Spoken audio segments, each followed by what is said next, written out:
Well, hello, everyone, and welcome to another episode of Naked with Dr. Money. I have just made the trek from Treasure Beach this morning down to Kingston, Jamaica. So I am coming to you live from Kingston, the most powerful place in Jamaica. And so this is where all the deals and all those things happen, right? So if you're going to do anything in Jamaica, you definitely have to pass through, the headquarters where everything goes down. But anyway, this week I was excited to return to Jamaica because I had been gone. Someone said they felt like it was 6 months. It really was only 2 months. But think of that. I guess I have my own little crew. They're like, "You were gone for about 6 months." I'm like, "No, I think it was just two, maybe three at the most."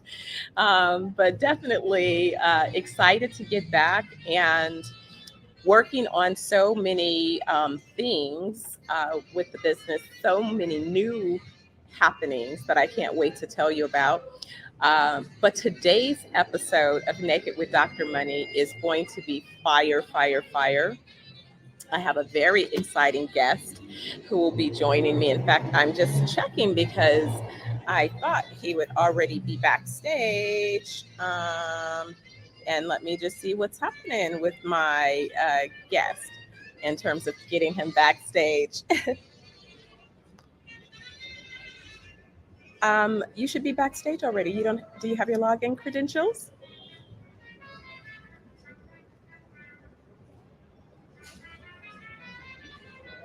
I don't. No, you see me?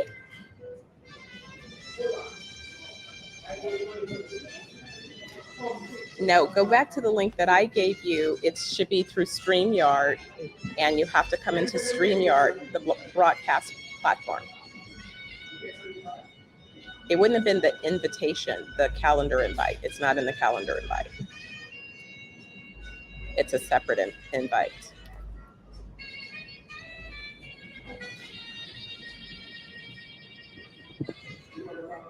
Let me see.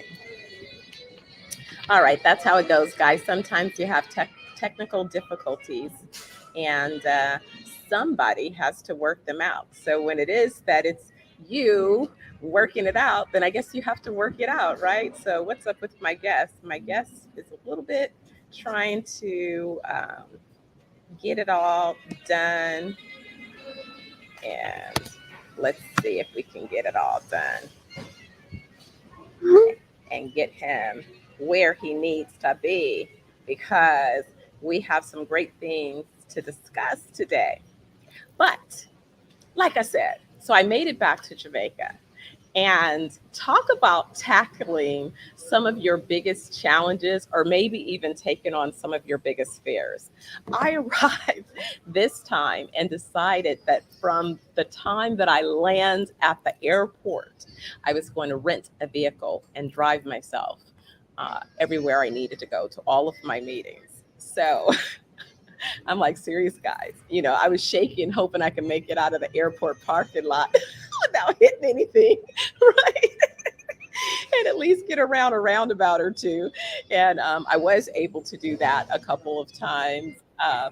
And after being able to do those things, then I made it from Montego Bay to Negril, which really, that's a simple thing. I've done that enough that I could drive that path eyes closed, right?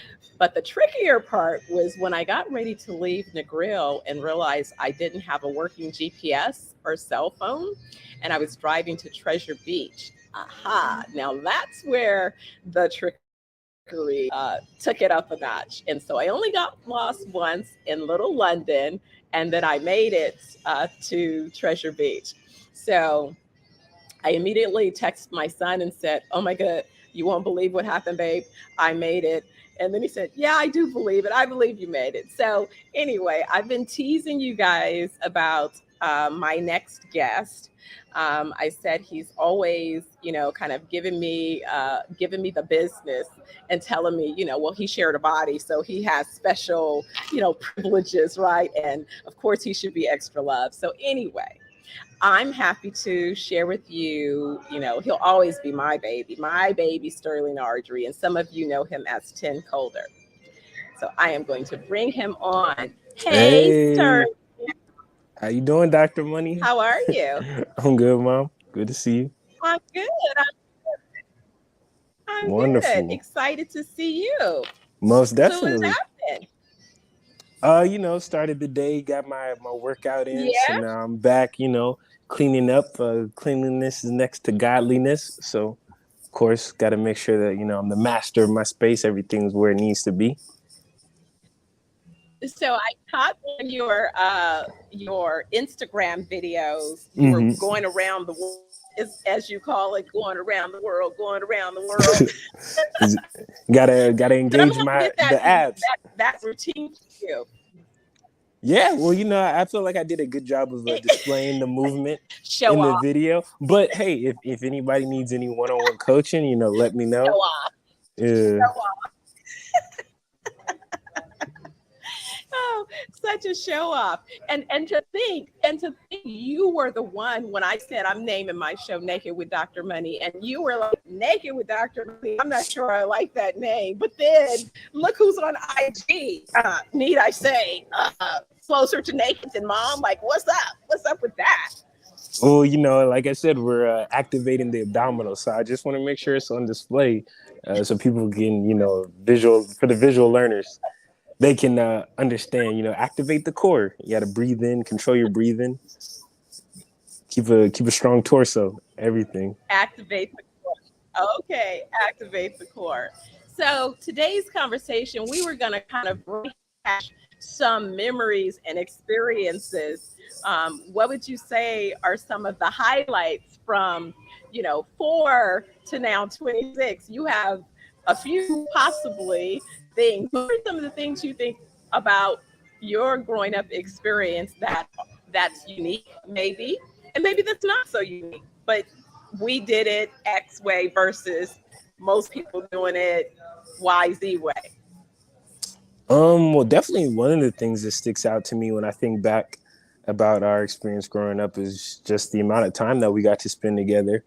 When I was in the second grade, we moved out to Orange County because you were working at a new company. So before, growing up in Beverly Hills, and then now, okay, we're in Irvine, California, but you still supporting my passions and career at a young age. So then we were on that freeway a lot for commuting for auditions. I would tag along with you to go to business meetings, different networking events, check out different spots, whether they be residential, commercial, things like that. So we got to spend a lot of time on the road, quality time, still being active in the athletics, extracurriculars. And, I got exposed to my mom a lot.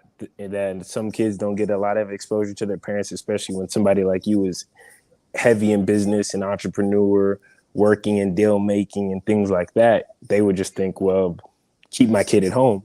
But you were like, nah, you can come along. So there I am, through different phases of my life in elementary school and middle school and high school in these networking events with these high net worth individuals. And they're kind of like doing a double take, like, that's not something you see every day, but that just kind of became a norm for me, being exposed to those environments.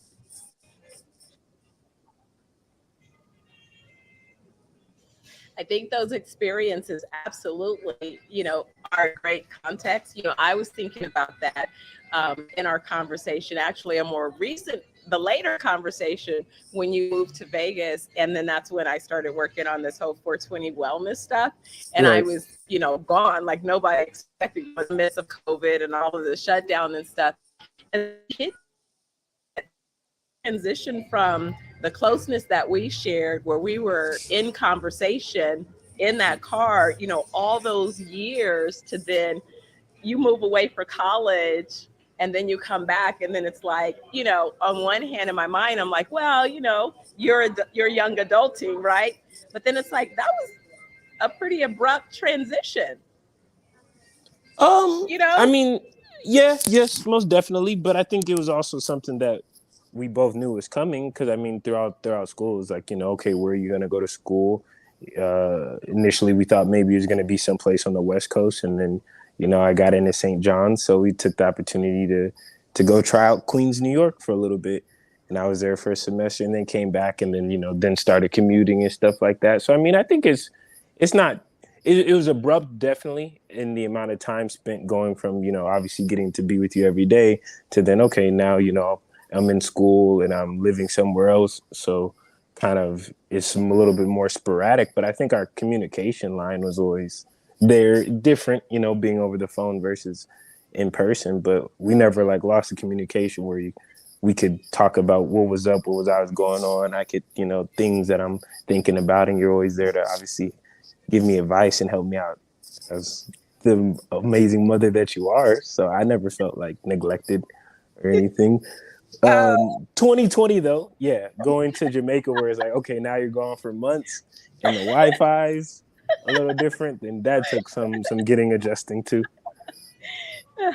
And then remember when you first came over and checked me out the first time, and you were like, remember the whole get you from the airport and the whole seat experience. Do you remember the experience I'm talking about? Yeah, where I thought I was gonna have to bust you out of there. I was thinking I was Rambo.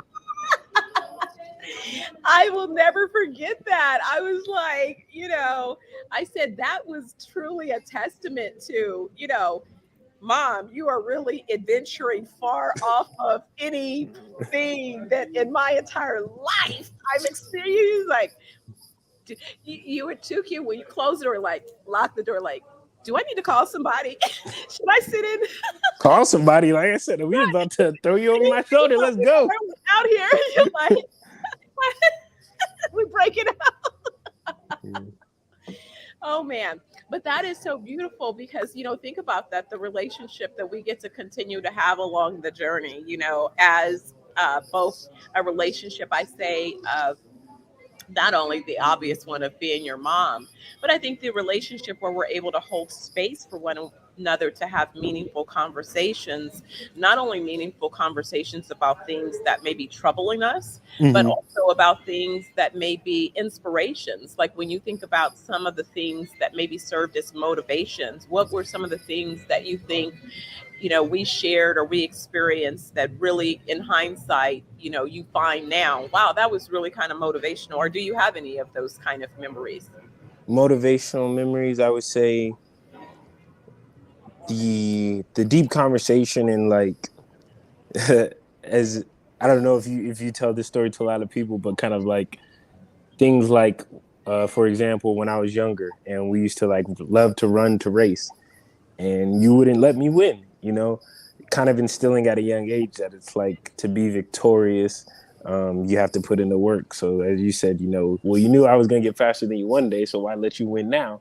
Make you earn it. And in high school, I'm playing ball and I'm missing free throws. So you're like, okay, we're gonna go to the gym, and you sat there until I made 25 in a row, and that took out. So just like those, you showed me that it's like, things take time, and that Sure. time when it's focused energy into something, it can be accomplished. And our story, which is going to be told in books and in movies and TV shows, but we lived it. It's like, yeah, there were so many moments where I came to you, and I guess I don't know if it was frustrating that the naivety of a kid, I'm asking like, why is this not happening? And I mean, as I've gotten older, it's like, well, that's just kind of life, is that you can do the right things and things not go the way that you plan them to, but we never stopped. I mean, we ain't stopping.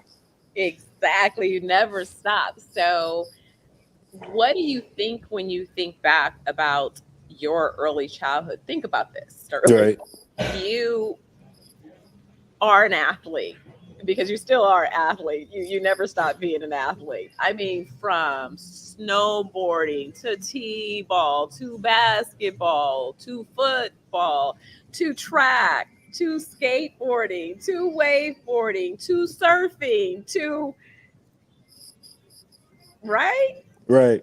And a child actor, not just one category, commercial, film, recurring role in series, voiceover actor. I mean, like, and then now producer, artist, videographer, direct. I mean, like, Sterling, Hmm. why are you such an overachiever? I don't think it's you set the bar so high, mom. I'm living in the Ardrey legacy, you know.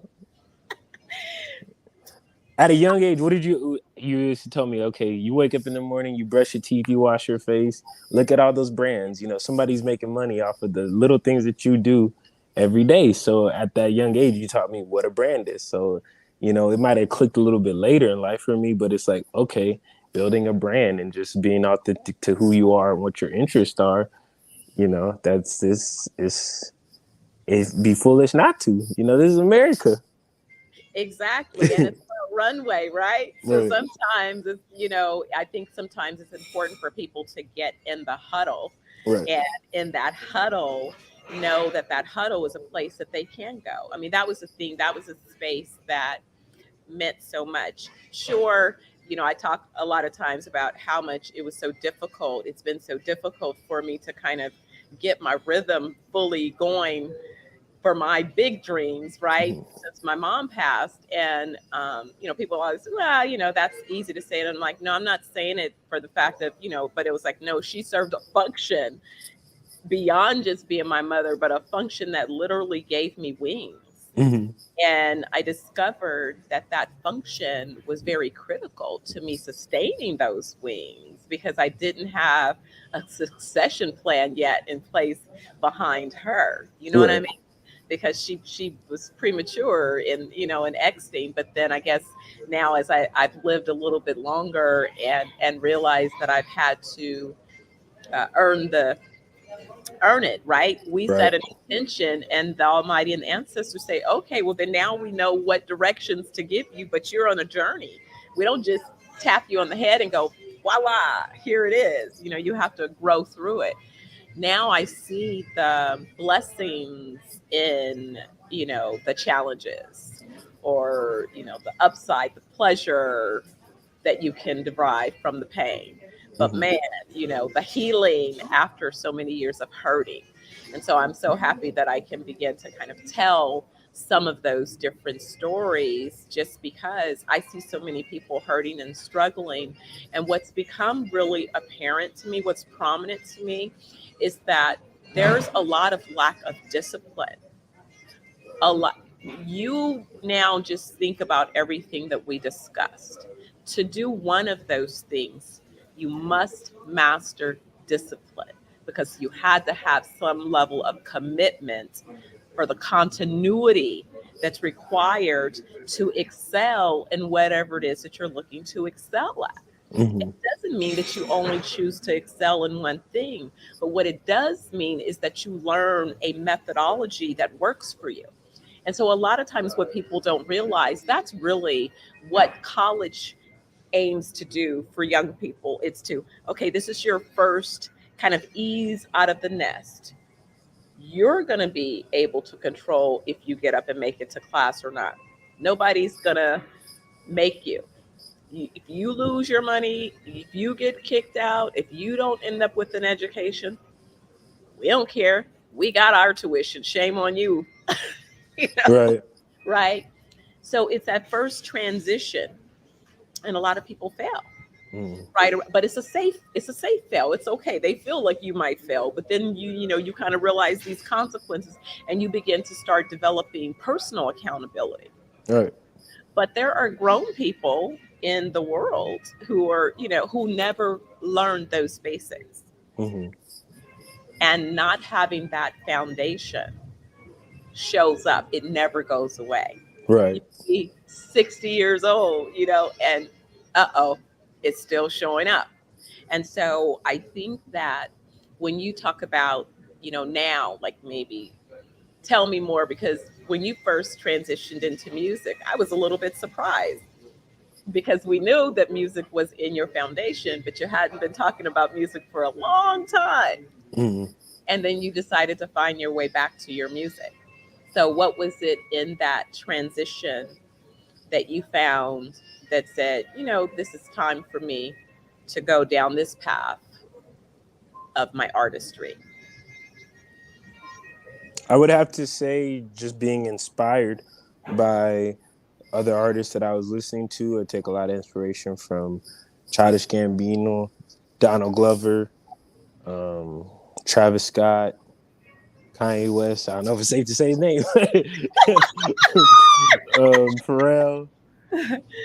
These other black entertainers that use music as a creative outlet and then have been able to create brands that are having an impact on society. I hope majority of the time in a positive way, it seems. So just understanding that, you know, I wanted to put my creativity, had the experience of being in front of the camera, but also just love being a performer. I mean, from a young age, you know, I was always the first kid that they would call like, "Hey, we got a talent show. Love to have little Sterling there," and boom, you know, I'm up there dancing to some Usher, some Chris Brown, Michael Jackson, whatever it is, you know, for my 3 minutes, and just loving like, okay, like this is what it means to be a performer and give people a show. Always care about putting on a good show. So music, just, you know, being with my friends kind of like as a joke, hey, well, let's put out a little freestyle thing, and then all right, doing it, getting a response, and then just like, let's keep it going. And early on in the music making process around 2018, I told myself, I was like, all right, knowing who my inspirations are, the Pharrells, the Kanye West, Tyler Creator, Travis Scott, Kendrick Lamar, I consider them more than just artists, but musicians, because they care about really the sonics of the music and the whole packaging of it. So I was like, okay, I want to have the visual understanding. So studied fine art photography, bought a camera, started doing production for other people, and then wanting to produce music. Grew up playing violin in school, and then having a drum set, and then a keyboard and an acoustic guitar. So having those first little foundation notes, and then just wanting to build upon it, and yeah, I'm loving it. I'm creating a sound that's me, and people know it's me. I represent where I'm from, and I talk about the things that I like to talk about. Things that you like to talk about. Mm-hmm. So should mommy be doing some edits to your lyrics, your messaging, or should I just stay on I've kept my hands off. Now tell the truth, you know, because I never was in your I was not in your Kool-Aid as a mom, as a teenager. I gave you room to be teenagers. I was not, but now I wonder. I did promise you a whooping every Friday, and I really think that that's the only thing that I fell short on. I think that those whoopings, that Nah, was because I was such a good kid that it's like you can't. You gonna you spank a good kid? Can't spank a good kid. sneaky or spoiled. You're working on manipulating mommy. You had me wrapped around your finger and then some, which was so funny. I don't know if I ever told you how many grown men seriously cried just about when they learned that I'd had a baby and that it was going to be, a boy child. They were like, ah, poor kid. And then I said, nah, it's the other way around. I done been breaking balls all this time. And then I have something this big that's got me wrapped around his finger. I'm like, remember, you started here. Yeah, yeah. I have to remind you. Because now it's like, look at you now. So, all right. So we talked a little bit about motivations, touched on a little bit about your music, touched on a couple of memories. So, what do you think right now when you look at where it is that I've transitioned from, you know, broke out of California to Vegas finally after never leaving the state, and then couldn't even get unpacked good because I'm all the way in a whole nother country trying Right. to trying to conquer it. so, Exactly.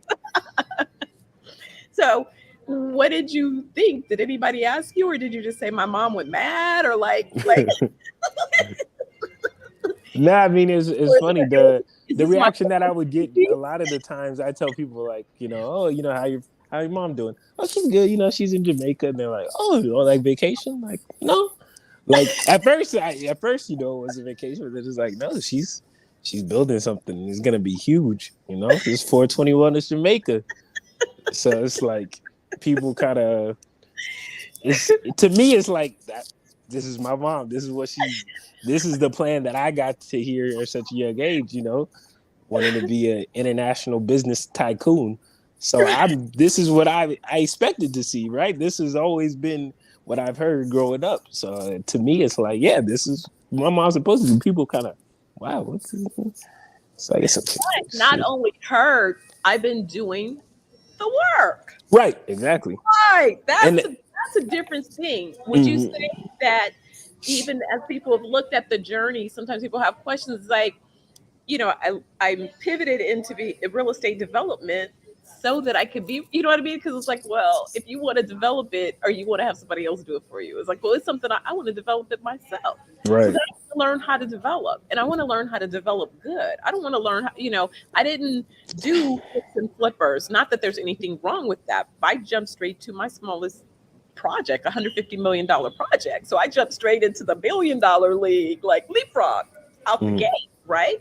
That's a whole different experience than even if I was working up. But guess why that happened? I think I didn't need to work up from the bottom from flipper to how to do it that way, because I just needed the technical skills so that I could do it this way. Because that was, the intention. right. Frustrating along the journey, because sometimes I wanted to, work with some of those companies because the projects were exciting. But then I also knew that I had to, okay, let me go take on the next lesson. I mean, did that seem exhausting to you? I wouldn't say exhausting. I think like as a kid growing up, I guess as a young person, I didn't really understand, like, people talk about it's a process. It's a process. Like, yeah, it's understanding what it means to have a work ethic, but like the things that I was working for, I'd say didn't have the same understanding, like the long game. I think it's hard for any 12, 13-year-old to understand, like, what is the long game? Because it's like, I've only been around for 12, 13. So it's like, what does that really mean? But it's every step of the path and the journey, you're sharpening your tools to be an international business tycoon. It's like, as you walk, if you walk it back in reverse, it makes sense. Like, yes, I had to go to these different spots to be in this position to even say, make that a possibility. So that's the thing, is like, yes, you claim this is the life that you wanted for you, for us, for our family's legacy. And, okay, then here it goes, the Here you go, game on. exactly, 10,000 hours at every level to Right. become the master, where, like you said, you wanted to develop it. So That's interesting, that 10,000 hours. Now, that was a conversation that we've had. A lot of people haven't necessarily had that conversation. So when you think about 10,000 hours and knowing that, and even at your, young adult age, how do you think that has framed, especially trying new things or learning new things for you? understanding that, like, there's a lot of stuff that you're not going to be good at when you first start, from like making music for me, and even acting and performing is like, and playing sports. It's you're not going to be good at a lot of things when you first start. But if you're willing to put in the time and you put in the work and you challenge yourself, then yes, you'll see a progression, and you can look back and, 10,000 hours, 100 days straight, whatever it is, that's your thing, and like see the progress. So that's always motivating to, like, right now, my mentality, or of late, my mentality is be just focus on the work. Don't even worry about the outcome of, oh, how many listeners is this song getting today when it drops. This is just another one, a building block in my process to becoming the master of the skill of making music, and just the master of myself, really. That's why, if I can master myself, I can master anything. So just having that discipline and that focus. It's so interesting that you describe it like that, because I remember that that's what I would say to you, like when we were going to your auditions. I was like, we don't worry about the outcome of the audition. What we worry about is we got the call, we got a chance to review the script, you took and interpreted the role, and you delivered it. Right. Check box, we won, right? Right. We did it on time. We did all of those things, and the rest, let the rest take care of itself. So it's very exciting for me to hear that that really is still part of your philosophy and your thinking, you know, and your recognition about discipline. Because I was having a conversation with someone about, and I promise you, there won't be any surprises at this next graduation. This graduation, we are done. But I surprised everybody at the graduation for my doctorate because I had just gotten accepted into law school. And it's like, really, you just a glutton for punishment, huh? And it's like, no, not really. But I kind of just feel like I'm getting closer to next. And I want to be able to say that this box is done, and checked. You know, like I don't have to look back anymore. But so the part that was so difficult for me was I didn't understand why some professors in particular felt it necessary to take pot shots, or, you know, to try to feel like they needed to try to make me feel a certain way because of my accomplishments, when I'm like, my doctorate and my published dissertation and all that, that's over there. I'm over Right. here in law school. I'm back at zero on the trek for 10,000, you know, hours. I'm like, I'm back at zero. I'm not, you know, in here being extra in no way, because I have 8 years at least of university level teaching experience. So I know what that dynamic is about. And I have more Mm. than that of student experience. So come on now. But, you know, so I'm grateful to be at the finish line. And son, I want to thank you because you supported me. You held space for me. You supported the intention. You held space for me these last, you know, from 2020 to now, and a whole nother country experience with, you know, technology gaps and everything else. I mean, I couldn't have even gotten this far along this journey without your help. You held me down. You held the house down. You held the bit, you know, you kept it pushing. And so, you know, you have every reason to share in this milestone, because we are happy that law school now, beyond starting to study for the bar and that, but you know what I mean? But that's just a last little technicality. But in terms of the other things, the main things, we can check those boxes and move Mhm. on. Yeah. Yeah. Yeah, so I think I heard Money Palette on the radio today when I was driving from Treasure Beach to Kingston. Okay. I think it was a couple of his tunes. Made me think about the one you did with him, the collab. Wondering if that song is gonna ever see the light of day. Just might. It just might, you know, when the time is right. All right, all right, Mm. all right. Well, a few people were asking about you. You know, you have your Jamaica fans, and someone Hey, told me to tell you. You know, hey man, that's what's up. You said yeah, you're in Treasure Beach, correct? I was. I'm in Kingston now. Kingston, that's right, in Kingston. Yeah. Yeah, well, to all the Jamaican viewers who are watching right now, I want to say what's up, man. You know, much much love, and can't wait to come back. She got to do 2 years in a row, so got to make it three. Absolutely, absolutely. Yeah, And guess what? All of the festivals are starting again. that's So right. Woodstock and the Grill and everything else, they having a big reggae fest, you know, showing up. So all of those things are happening. Yes, it's all happening. Right. Um, all of that is exciting. Hey, Jeff, we see you. Oh, hey, Kathleen, we see you. We see you. We got love out there. Our love out there in the audience support. So Mm. shout outs. So, well, darling, I am thinking that we probably covered most of the hot topics, unless you had something else that you need to drop. Thank you for having me on, Dr. Money. This is the first 420 Wellness Naked with Dr. Money vlog, and I'm glad that this is my first one, and I can't wait to come back. Thank you for allowing me to share the space with you, and let people hear this beautiful conversation, because I think there's so many learning points and just things that people can take from this open, honest dialogue. So thank you for letting me be a part of this. Honestly. Thank you. Thank you, Pooh Bear. I get to slip one last one in. I love you, and we'll have to get you scheduled so you can drop a new release or something. Yes, most definitely. I love you too, Mom. All right, I'll be looking forward to it. Well, tell Nat I said, hey. Will do, will do. I'll see you later, sweetheart. All right, see you later, Mom.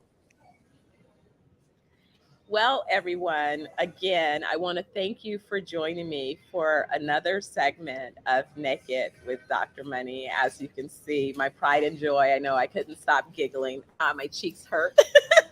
He makes me happy.